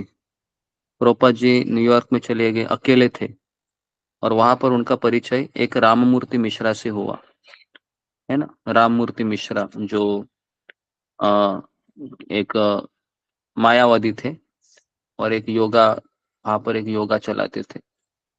और राममूर्ति मिश्रा कह रहे थे कि मैंने भक्तिवेदांत स्वामी जी को अपने पास रहने के लिए आमंत्रित किया। तो राममूर्ति मिश्र है, वो कहते हैं कि मुझे रोटी नहीं प्रसाद खिलाते थे। वो प्रभुपाद जी जहां पर भी जाते थे ना, प्रसाद बनाते थे। और ये राममूर्ति मिश्रा के कुछ स्टूडेंट थे जो उनके फॉलोअर थे। तो प्रभुपाद जी ये उनको भी प्रवचन किया करते थे। और प्रभुपाद जी डॉक्टर मिश्रा को मायावादी मानते थे, तो इसके लिए प्रभुपाद जी उनके जैसा नहीं रह सकते थे। और डॉक्टर मिश्रा ने कहा कि प्रभुपाद जब अमेरिका आए तो आप दारू पीना चाहिए। प्रभुपाद जब अमेरिका आए हैं तो यहाँ के जो तरीके होते हैं मांस खाने के, वो भी आपने अपनाने चाहिए अगर आपको अमेरिका में मंदिर स्थापन करना है। प्रभुपाद ने कहा कि मैं यहाँ पर इसलिए नहीं आया हूँ, मैं यहाँ पर अपनी संस्कृति को बेचने नहीं आया हूँ, मैं यहाँ पर अपनी संस्कृति अमेरिकन लोगों को देने के लिए आया हूँ। तो इसके लिए ये सब चीजें आप मुझे मत बताइए, है ना। और बाद में डॉक्टर मिश्रा ने देखा कि जितने भी उनके शिष्य थे डॉक्टर मिश्रा के, सारे शिष्य ये प्रभुपाद की तरफ धीरे धीरे धीरे धीरे आकर्षित हो रहे हैं। तो डॉक्टर मिश्रा को खतरा लगा प्रभुपाद अभी। तो उन्होंने कहा कि स्वामी जी अभी आप मेरे साथ नहीं रह सकते। देखिए, प्रभुपाद जी का जो दूसरा स्टेशन था वहां से भी उनको जाना पड़ा। तो प्रभुपाद जी डॉक्टर मिश्रा को छोड़कर चले गए। फिर कहाँ चले गए कुछ पता है? क्या कहाँ जाना है कुछ पता नहीं है, क्या खाना है कुछ पता नहीं, कहाँ रहने को मिलेगा कुछ पता नहीं, जेब में कितने पैसे हैं 40 रुपए। तो इस तरीके से पहली बार उनको एक आश्रम का व्यक्ति मिला, उसका नाम था हार्वे कोहेन, है ना। तो हार्वे कोहेन ने कहा कि मैं स्वामी जी की तरफ बहुत आकर्षित हुआ, क्योंकि हमारे गुरु जो डॉक्टर मिश्रा थे वो हमें ध्यान योग सिखा रहे थे, लेकिन स्वामी जी से मिलने के बाद मुझे पता चला कि मंत्र का जाप ये बहुत अच्छा है। तो मैं स्वामी जी के मंत्र जाप से बहुत आकर्षित हुआ। और इस तरीके से पहला व्यक्ति था आकर्षित होने वाला, वो था हार्वे कोहेन, है ना। और दूसरा एक विद्यार्थी प्रभुपाद की तरफ आकर्षित था, उसका नाम था हुरता लुर्च, है। तो उसने कहा कि मैं प्रभुपाद जी के हाथ का भोजन खाकर इतना मंत्रमुग्ध हुआ था कि मुझे उस भोजन की ऐसी लत लगी थी कि मैं स्वामी जी को छोड़ना नहीं चाह रहा था। दूसरा व्यक्ति प्रभुपाद से आकर्षित हुआ, है ना। और इस तरीके से प्रभुपाद जी वहां से छोड़कर चले गए। और फिर प्रभुपाद ने कहा कि अपने गुरु भाई को पत्र लिखा कि आप सुनिए, भक्ति सिद्धांत सरस्वती ठाकुर ने हमें अमेरिका में प्रचार केंद्र खोलने के लिए कहा है। तो देखिए यहाँ पर मुझे कुछ कुछ सफलता मिल रही है, कुछ लोग मुझे सुन रहे हैं। तो आप अगर चाहे तो गौड़िया मठ का शाखा न्यूयॉर्क में खोल सकते हैं। यदि आप मेरी सहायता करना चाहते हो तो कृपया करके मुझे नवंबर के अंत तक मुझे कुछ कहिए, मैं यहाँ पर नवंबर तक वीजा अपना, है ना, बढ़ा सकता हूँ, अन्यथा मैं भारत लौट आऊंगा। तो प्रभुपाद जी को थोड़ा भी कुछ मिलता था ना सक्सेस, तुरंत प्रभुपाद जी एक्साइटेड होते थे। और तुरंत प्रभुपाद जी अपने सुमति मुरारजी को पत्र लिखते थे कि यहाँ पर लड्डू गोपाल का मंदिर हम बनाते हैं, है ना। और तुरंत पत्र लिखते थे गौड़िया मठ को कि यहाँ पर हम केंद्र खोलेंगे। लेकिन किसी ने उनकी बात नहीं सुनी, किसी ने नहीं सुनी, किसी ने इनकरेज नहीं किया प्रभुपाद जी को, किसी ने नहीं किया। तो इस तरीके से 8 नवंबर को तीर्थ महाराज का कोलकाता से प्राप्त पत्र मिला, कहा कि हम गौड़ीय मठ का धन न्यूयॉर्क में मंदिर स्थापन करने के लिए नहीं लगा सकते। प्रभुपाद जी निराश हो गए, है ना। तो प्रभुपाद जी कभी कभी, आपको पता है, उस जलदूत जहाज जहां पर रुका था वहां पर जाके आ जाते थे, क्योंकि उनको सुमति मुरारजी ने वापसी का टिकट भी दिया था। आपको याद है ये चीज? शायद आपको याद नहीं होगी कि सुमति मुरारजी ने उनको वापसी का टिकट भी दिया था, जब आपको परेशानी हो तो आप जलदूत जहाज में बैठकर वापस भारत आ सकते हैं। लेकिन प्रभुपाद जी 1-2 बार गए थे, लेकिन प्रभुपाद जी का मन नहीं हुआ वापस आने का, प्रभुपाद जी वापस आ जाते थे, है ना जी। तो इस तरीके से फिर उन्होंने सुमति मुरारजी को पत्र लिखा कि मैंने यहाँ पर बिल्डिंग देखी है, बहुत सुंदर बिल्डिंग है। एक मंजिले पे राधा कृष्ण के विग्रह होंगे, दूसरे मंजिले पे ब्रह्मचर्य आश्रम होगा, तीसरे मंजिल पे हमारा किचन होगा, काफी अमेरिकन लोग आएंगे, हम इनको मुफ्त में भोजन परोसेंगे, आप कुछ धनराशि हमें भेजिए। सुमति मुरारजी बोलती है मेरे पास पैसे नहीं है अभी हम कुछ नहीं कर सकती हो। सुमति मुरारजी से भी ठेंगा मिला और उनके गुरु भाई से भी ठेंगा मिला प्रभुपाद जी को। इस तरह से नवंबर महीना आ गया। प्रभुपाद जी कब आए थे, किसी को याद है? प्रभुपाद जी सितंबर में आए थे, 15 सितंबर के आसपास आए थे, है ना। अभी नवंबर महीना भी बीत गया, मतलब अक्टूबर पूरा गया, नवंबर भी गया, दिसंबर आ गया। प्रभुपाद जी सोचने लगे मैं क्या करूं, अभी मेरा वीजा खत्म होने जा रहा है। प्रभुपाद जी ने सोचा मैं वापस वीजा, है ना, बढ़ाता हूँ। प्रभुपाद जी वीजा बढ़ाने के लिए गए। फिर प्रभुपाद जी एक कोट पहनते थे जो डॉक्टर मिश्रा ने उनको दिया था, और वहां पर अचानक प्रभुपाद जी गार्डन में जप करने लगे। फिर वहां पर क्योंकि क्योंकि पता ही नहीं था ना किसको प्रचार करे, कैसे करे, तो प्रभुपाद जी बस गार्डन में जाते थे, लोगों को देखते थे, जप करते थे। और अचानक प्रभुपाद की भेंट एक रूबेन करके एक बस कंडक्टर था, उससे हो गई। तो उसने देखा प्रभुपाद जी गार्डन में बैठे हैं, तो वो चला गया, कहा कि आप कहाँ से आए हैं? प्रभुपाद ने कहा मैं भारत से आया हूँ। अच्छा, तो कहा कि आपकी संस्था है? प्रभुपाद ने कहा कि हाँ, हमारी संस्था है, अंतरराष्ट्रीय संस्था है, हमारे कई सारे मंदिरें हैं, मैं कोई निर्धन नहीं हूँ, मैं बहुत धनवान हूँ, हमारे काफी मंदिरें हैं, हमारे काफी पुस्तकें हैं, बस केवल समय हमें उनसे दूर रखे हुए है। ये प्रभुपाद जी का कॉन्फिडेंस था, है ना।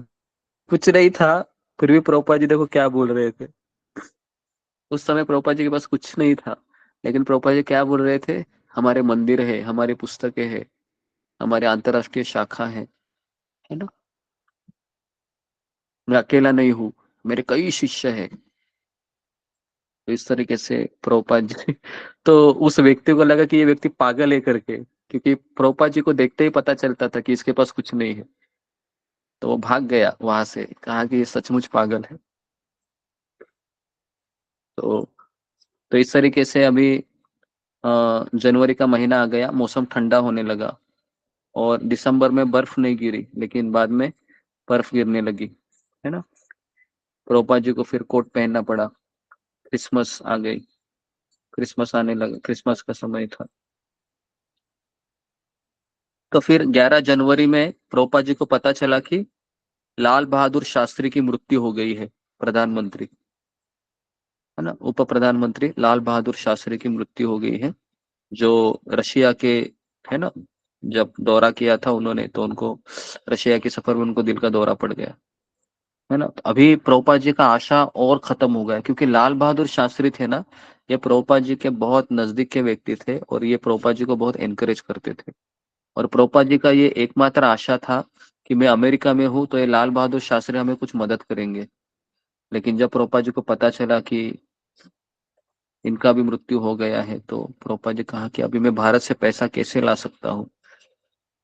तो प्रधानमंत्री लाल बहादुर शास्त्री की अचानक मृत्यु हो गई और मैं बहुत ही परेशानी में था, क्योंकि भारत से धन प्राप्त करने में बड़ी कठिनाई हो रही थी। इसलिए मैं प्रार्थना कर रहा था कि कम से कम मकान को कम से कम कुछ समय के लिए हम पोस्टपोन करें। तो इस तरीके से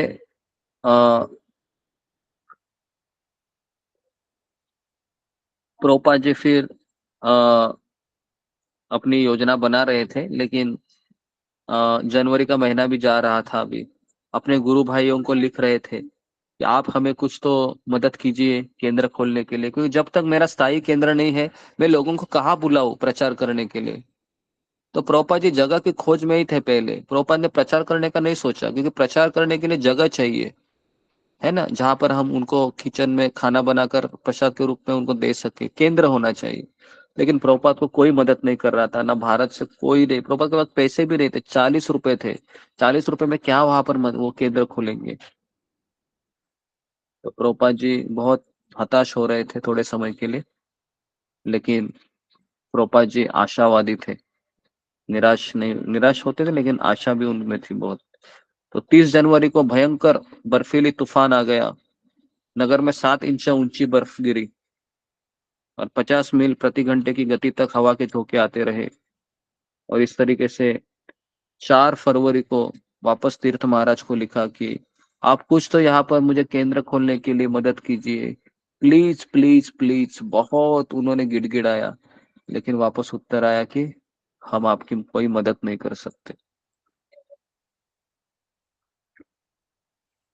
तो इस तरीके से फरवरी महीना आ गया, फिर मार्च आ गया।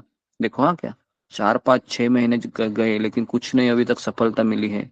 बस केवल केंद्र खोलने के लिए तरस रहे थे, है ना।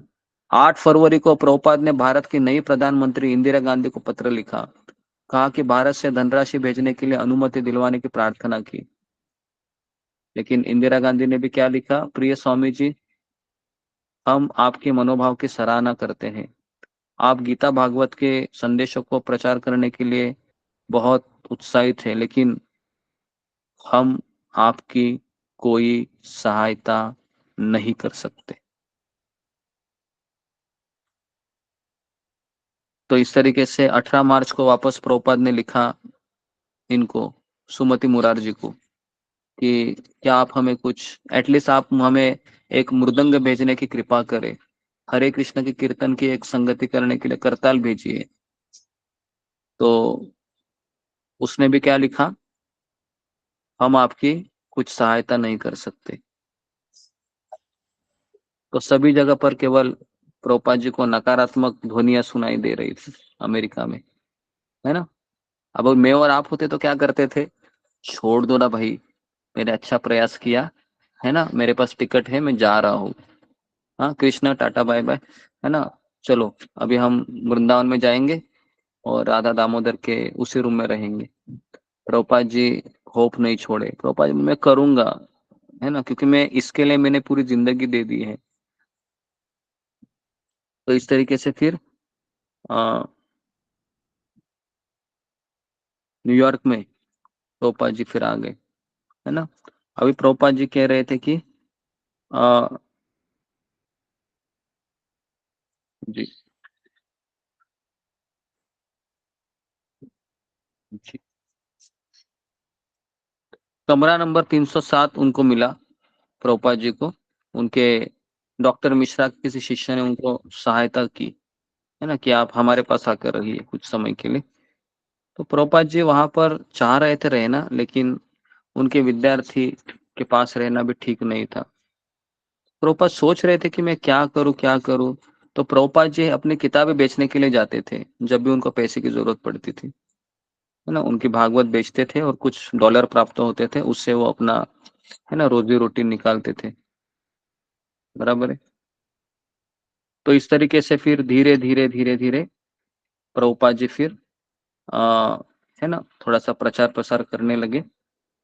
और फिर एक 2 4 लोग उनको ऐसे मिले जो उनकी मदद करना चाह रहे थे, जैसे बिल है वो उनको मिला, फिर रॉबर्ट है वो उनको मिला, डेविड, है ना, डेविड करके एक व्यक्ति था, ये बहुत इंटरेस्टिंग हुआ।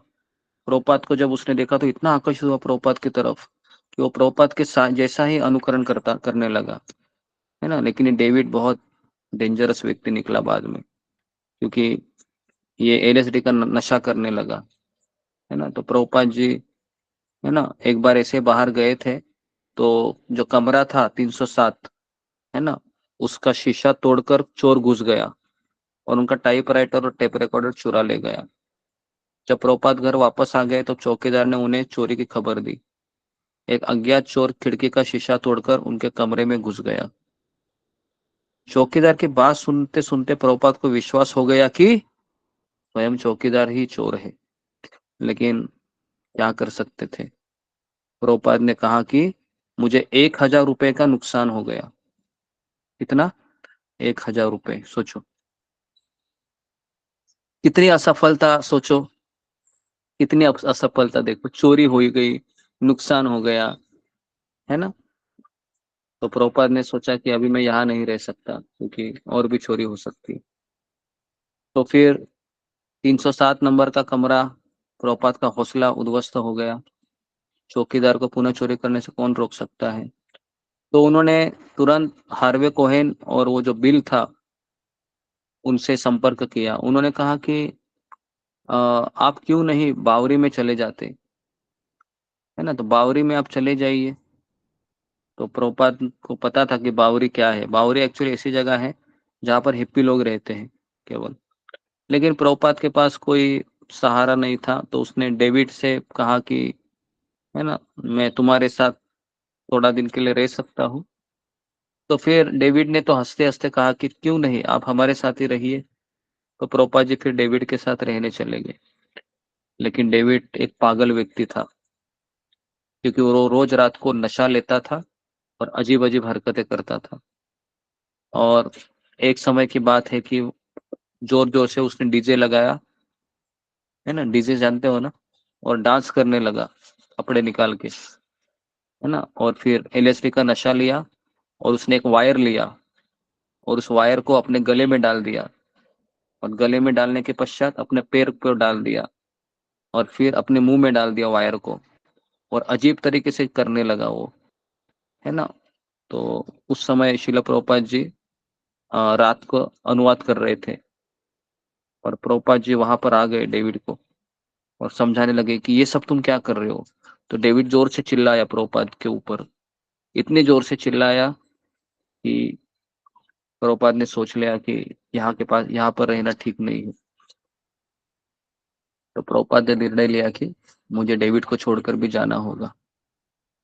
तो प्रभुपाद जी आधी रात डेविड को छोड़कर जो भी उनको हाथ में लगा नीचे आ गए। रात के 1 बजे थे। प्रभुपाद के पास केवल एक ही नंबर था, माइकल का। प्रभुपाद ने उनको फोन घुमाया और माइकल और जैन, ये दोनों गर्लफ्रेंड बॉयफ्रेंड थे, एक ही कमरे में रह रहे थे। तो उसने प्रभुपाद की मुसीबत को देखा और तुरंत अपनी गाड़ी लेकर चला गया और फिर प्रभुपाद को लेकर वह कमरे में चले गए। और आपको पता है उस समय जैन और ये माइकल, ये दोनों हस्बैंड वाइफ की तरह ही रहते थे, लेकिन शादी नहीं हुई थी। प्रभुपाद जी उनके साथ वो रात रहे और प्रभुपाद जी को भी पता चला कि मैं इनके साथ ज्यादा समय नहीं रह सकता।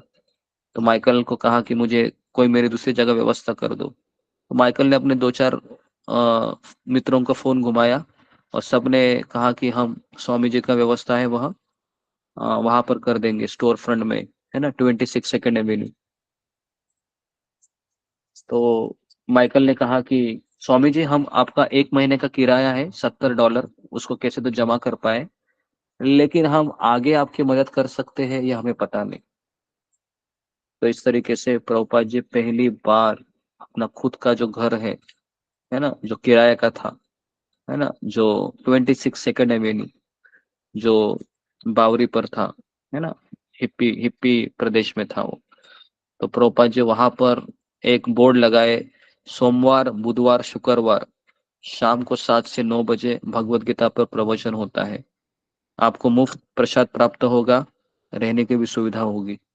और इस तरीके से प्रभुपाद ने फिर वो पहली बार, है ना, उस जगह को चुना और वहां से ही अंतरराष्ट्रीय कृष्ण भावनामृत संघ की स्थापना हुई। और उसके बाद जो हुआ वो छोटे से स्टोर फ्रंट से भाड़े के, न भूतो न भविष्यति, ऐसा कार्य प्रभुपाद जी ने कर दिखाया। और उसके बाद जो भगवान कृष्ण ने उनको सफलता दी, आज तक भगवान कृष्ण ने किसी को इतनी सफलता नहीं दी। जहां जहां प्रभुपाद ने हाथ डाला सब जगह पर प्रभुपाद जी को हीरे मोती ही मिले।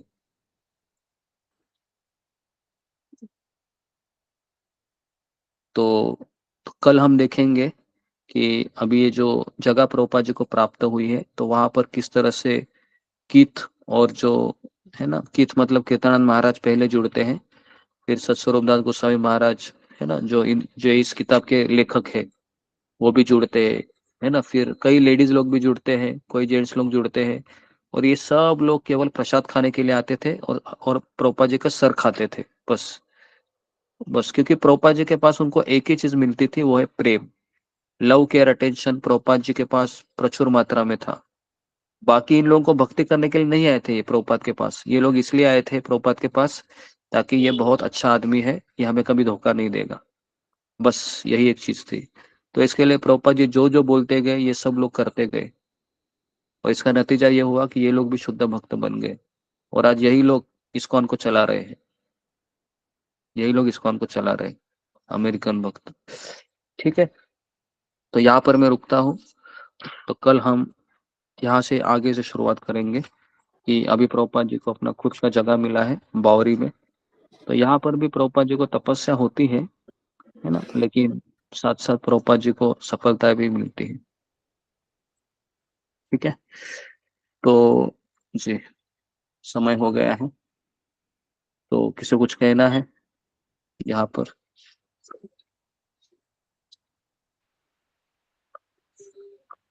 ओके, तो हम बावरी तक आ गए हैं। तो कल हम देखेंगे कि किस तरह से बावरी के बाद प्रभुपाद जी इस्कॉन की स्थापना करते हैं, किस तरह से दीक्षा दिलाते हैं वो, और किस तरह से उनके भक्तगण है ना मांसाहार भी करते थे, नशा भी करते थे, दारू भी पीते थे, लेकिन साथ साथ ये प्रभुपाद जी से प्रेम भी करते थे।